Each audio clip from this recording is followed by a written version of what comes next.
C'était aux environs de 6h45 ce vendredi matin qu'un incendie s'est déclenché au niveau de l'école primaire Tondobon quartier 1 pour par la suite s'étendre à l'école primaire Tondobon 3, causant ainsi plusieurs dégâts matériels, comme nous le confirment les deux directrices de ces établissements.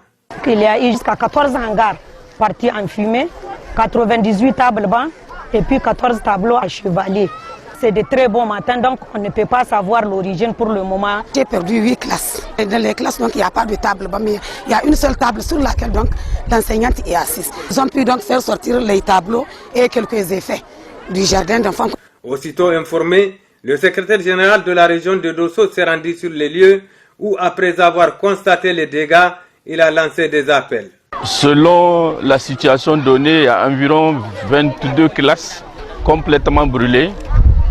14 dans la première école et 8 dans la seconde école, accompagné d'environ 98 tables bancs, un nombre important de tableaux chevaliers.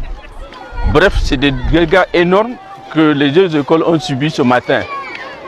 Alors aussitôt alerté, on a jugé utile de venir voir concrètement qu'est-ce qui s'est passé. Et de visu, on a constaté les dégâts. Ils sont là devant vous, c'est énorme. Maintenant, ce que nous avons à dire, c'est de lancer un appel. Un appel d'abord à l'équipe d'encadrement, de la DREP jusqu'aux enseignants sur le terrain en passant par les conseils pédagogiques, les inspecteurs. C'est d'engager tout de suite et immédiatement une mission de sensibilisation dans les écoles. Demander aux enseignants d'être vigilants. À l'heure, tous les enseignants vont demander aux élèves.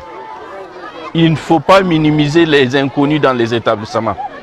La présence des inconnus doit être signalée aussitôt. Il y a certains qui viennent pour de bonne foi, mais la majorité c'est de mauvaise foi. Ceux-là, quand on les voit, il faut les signaler. L'autre appel qu'on va lancer, c'est à l'ensemble de la communauté. La communauté, je dis la population, qui doit aussi contribuer à donner des éléments d'information aux enseignants, à l'équipe d'encadrement et même à l'autorité. Signalons enfin que c'est grâce à la promptitude, au professionnalisme et au courage des sapeurs-pompiers que l'on a pu limiter les dégâts.